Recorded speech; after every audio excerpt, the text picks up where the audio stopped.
Alright, the last time you guys saw me with the X50, it was the flagship model, which cost 105,000. This one is a premium, which comes in at about 93k, just under 95. And visually, you're not going to see any difference other than the fact that there's no TGDI sticker and the lack of a sunroof. Other than that, the premium and flagship look absolutely the same. The biggest difference though is the fact that this one has a 150 horsepower engine, while the flagship has a 177 horsepower engine. So this is the one which has been getting more bookings compared to the flagship. So I decided, why not test drive this one and let you guys know what it actually is like and what are the main differences I actually feel driving in other than what you get in the brochure. So a quick shout out to Kavin. So his Instagram over here, DM him for any X50 things. Proton Wheel Corp Setialam, they are the go-to guys. Head over there, test drive, book, they'll have you guys served. So let's get back to the X50.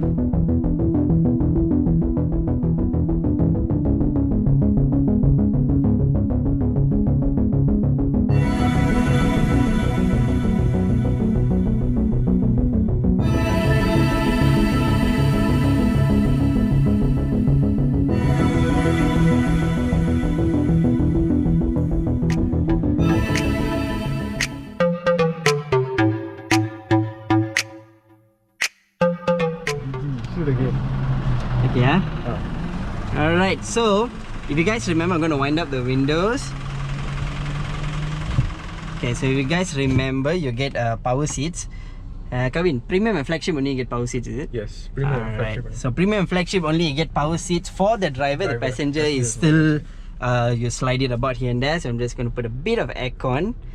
Always I love using this one lah. Oh yes, check it out. Any one of you who missed out my video of the flagship, check it out up there. I did a first drive of it and all that.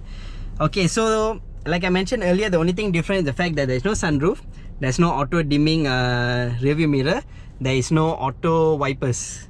Other than that, and of course there is no the whole ADAS system, auto this, auto that, parking and all that. And inside you want to differentiate, you'll see that it's missing one, and that one is that auto parking thing. That's all. Other than that, the car's identical to look at and all that. And of course the engine, as I mentioned earlier, because the TGDI is direct injected, while this fella is multi-port injected, which is only a 20 horsepower difference and 30 Newton meters of torque, but I'm sure we'll be able to feel the difference. So let's go. We just fueled up. Everything else feels the same. Handbrake, okay.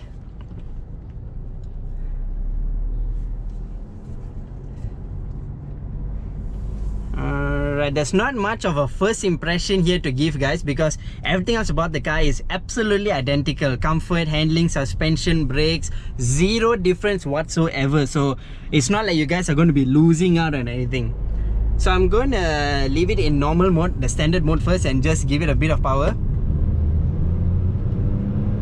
Alright, I'm about 3/4 throttle. Okay, the first thing I feel is slightly lesser response than the TGDI. That's my first impression. Just a bit. I don't feel like the car is straining, to be honest. A lot of people thought that this car is going to be straining too much. I only feel a slight bit of hesitation, but not so much more.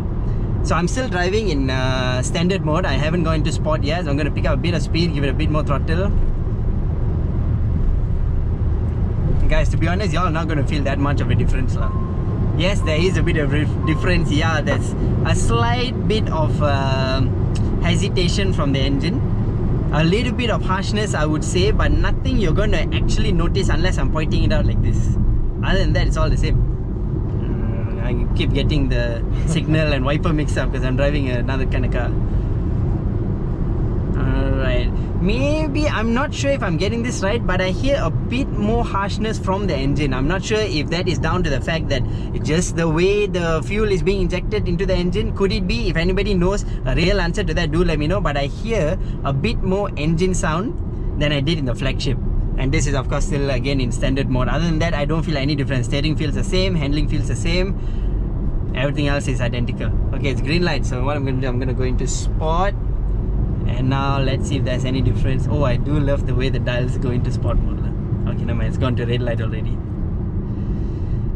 Okay, while we wait, again, we give you guys a quick recap on the fact that The X70, this one costs how much specifically? 93,800. 93,800. So give or take on the road, you're looking at about 95, 96 lah. Yeah. Okay, so 95, 96k. So this is the most popular one so far. Yes. So far, this is the most popular one. I've heard this from Kavin at his dealership. I heard it from a few other dealerships as well. Because clearly this appeals to the Malaysian market more in terms of price. Yes, the Flagship is the one you actually get attracted with, because obviously 177 horsepower, how to not get attracted to that, right?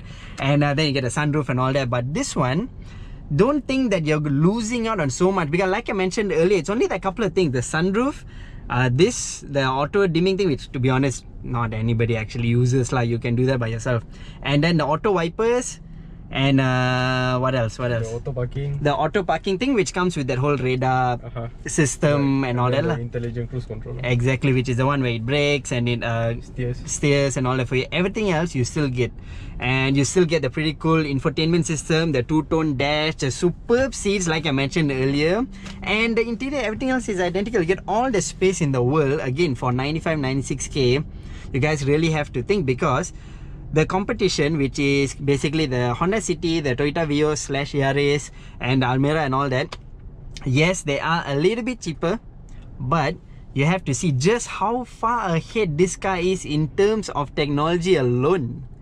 So that is something for you guys to definitely consider. If you guys want to go check out my other videos, then you can just go into my channel. I reviewed the other cars as well.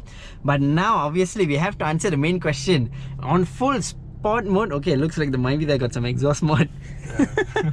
Okay, low key flame. So so what we're going to do is we're going to give it a bit of gas in sport mode. I just put it to D, because that's what everybody wants to know lah. They all don't want to hear me talking about all the practical stuff. Ooh, okay, nice. Alright, so you still get, I feel still the urgency is still there. I don't feel like the car is lagging. I was actually expecting the car to lag, to be honest. Alright, so I'm gonna get a bit of clear road after this. Alright, foot down. Alright, and we're gonna keep it legal.